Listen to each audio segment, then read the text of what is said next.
안녕하십니까 성도 여러분, 좋은 아침입니다. 오늘도 성령님이 동행하시는 하루를 보내시길 바라고요. 하나님과 이웃에게 참사랑으로 반응하며 사시길 축복하며 기도합니다. 오늘 묵상 본문은 어제에 이어 사도행전 1장 12절로 26절까지의 말씀입니다. 제자들이 감람원이라 하는 산으로부터 예루살렘에 돌아오니 이 산은 예루살렘에서 가까워 안식일에 가기 알맞은 길이라. 들어가 그들이 유하는 다락방으로 올라가니 베드로, 요한, 야고보, 안드레와 빌립, 도마와 바돌로메, 마테와 및 알페오의 아들 야고보, 셀롯인 시몬, 야고보의 아들 유다가 다 거기 있어 여자들과 예수의 어머니 마리아와 예수의 아우들과 더불어 마음을 같이하여 오로지 기도에 힘쓰더라. 모인 무리의 수가 약 120명이나 되더라. 그때 베드로가 그 형제들 가운데 일어서서 이르되, 형제들아, 성령이 다윗의 입을 통하여 예수 잡는 자들의 길잡이가 된 유다를 가리켜 미리 말씀하신 성경이 응하였으니 마땅하도다. 이 사람은 본래 우리 수 가운데 참여하여 이 직무의 한 부분을 맡았던 자라. 이 사람이 불의의 싹수로 밭을 사고 후에 몸이 곤두박질하여 배가 터져 창자가 다 흘러나온지라. 이 일이 예루살렘에 사는 모든 사람에게 알려져 그들의 말로는 그 밭을 아겔다마라 하니 이는 피밭이라는 뜻이라. 시편에 기록하였으되 그의 거처를 황폐하게 하시며 거기 거하는 자가 없게 하소서 하였고, 또 일러스되 그의 직분을 타인이 취하게 하소서 하였도다. 이러함으로 요한의 세례로부터 우리 가운데서 올려져 가신 날까지 주 예수께서 우리 가운데 출입하실 때에 항상 우리와 함께 다니던 사람 중에 하나를 세워 우리와 더불어 예수께서 부활하심을 증언할 사람이 되게 하여야 하리라 하거늘, 그들이 두 사람을 내세우니 하나는 바사바라하고도 하고 별명은 유스도라고도 하는 요셉이요 하나는 마띠아라. 그들이 기도하여 이르되, 뭇사람의 마음을 아시는 주여, 이 두 사람 중에 누가 주님께 택하신 바 되어 봉사와 및 사도의 직분을 대신할 자인지를 보이시옵소서. 유다는 이 직무를 버리고 제 곳으로 갔나이다 하고 제비 뽑아 마띠아를 얻으니 그가 11 사도의 수에 들어가니라. 아멘. 부활의 증인은 계속 이어져야 합니다. 이 제목으로 말씀을 묵상하겠습니다. 교회 역사상 처음으로 그리스도인이라 불린 사람들은 안디옥 교회 성도들입니다. 여기에는 유대인과 다르다는 의미가 있는데요. 특히 예수를 그리스도로 믿는 사람이기에 붙여진 이름입니다.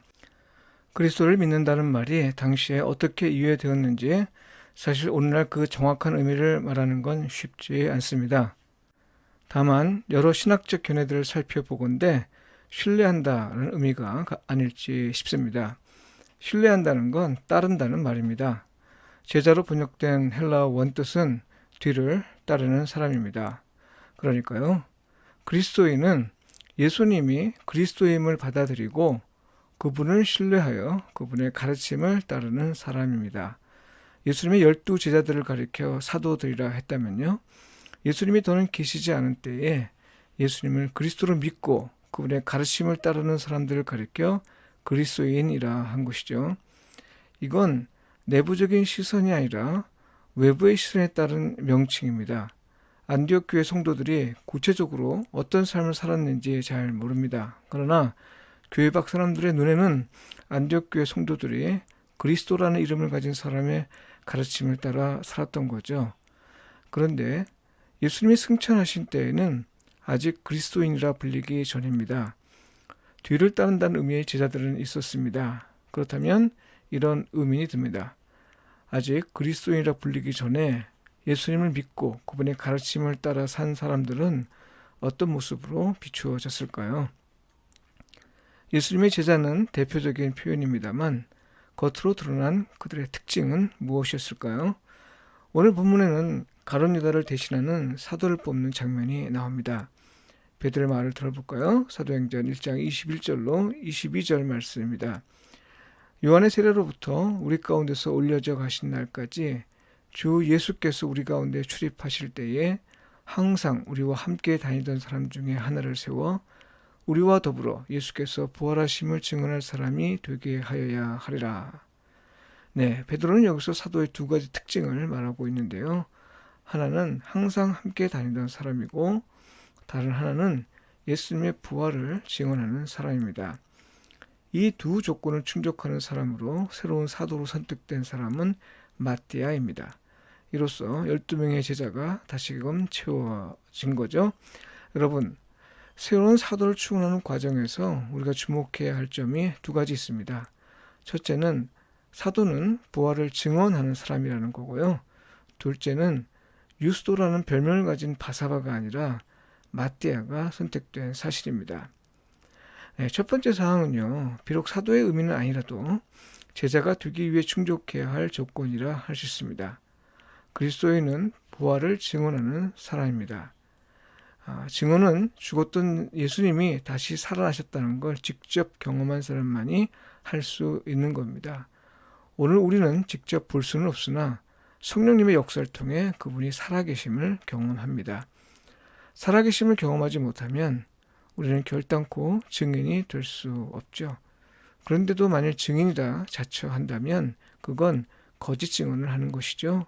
계명을 범하는 중죄에 해당합니다. 그러니까 우리가 거짓 증언의 죄를 범하지 않으려면요.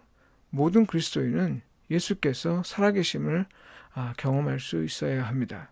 성도 여러분, 이게 어떻게 가능한가요? 오직 성령님을 통해서만 가능합니다. 믿음을 통해서만 가능한 것이죠. 성령님의 인도하심에 따라 말씀이 그대로 이루어지도록 순종하는 삶을 통해 우리는 예수님이 살아계심을 경험할 수 있습니다. 사도 바울 역시 성령님의 인도하심을 받아 부활의 예수님을 만나고 나서야 믿고 부활의 증인이 되었고요. 이방인을 위한 사도로 부름을 받고 사역을 할 수 있었습니다. 오늘 우리 역시는 마찬가지입니다. 부활의 주님, 살아계신 예수를 만나야 비로소 부활의 증인이 될 수 있습니다. 네, 두 번째 주목할 점은 마띠아가 선택된 겁니다. 사람들에게 지명도가 높으면 높을수록 그에 비례하여 이름이 많아집니다.